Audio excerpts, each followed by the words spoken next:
Global channel జయంతి అమిరిశెట్టి బరువు తగ్గాలనుకునే వాళ్ళు తప్పకుండా తమ డైట్లో రొయ్యలను చేర్చుకోవాలి. ఎందుకంటే రొయ్యల్లో సరువుగా జీర్ణమవటంతో పాటు శరీరంలోని అదనపు కొవ్వును కరిగించి బరువు తగ్గేలా చేస్తాయి. ఇది గుండె ఆరోగ్యాన్ని మెరుగుపరుస్తుంది. 3 ప్లాంట్ యాక్సిడెంట్ కూడా రొయ్యల్లో కలిగి ఉంటాయి. వారానికి ఒకసారైనా రొయ్యలు తినాలా. క్యాన్సర్ జబ్బు రాదు ఇది తింటే.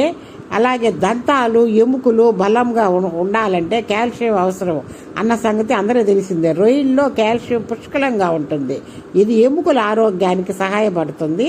దీన్ని తీసుకోవటం వలన శరీరానికి కావలసిన పోషకాలు అందటంతో పాటు ఎముకలు కండరాలు బలపడతాయి. చర్మకాంతికి తోడ్పడి విటమిన్ ఈ రొయ్యల్లో ఉంటుంది. ఇది చర్మానికి కావలసిన పోషకాలను అందిస్తుంది, చర్మకాంతిని మెరుగుపరుస్తుంది. లైక్ చేయండి, షేర్ చేయండి, సబ్స్క్రైబ్ చేయండి.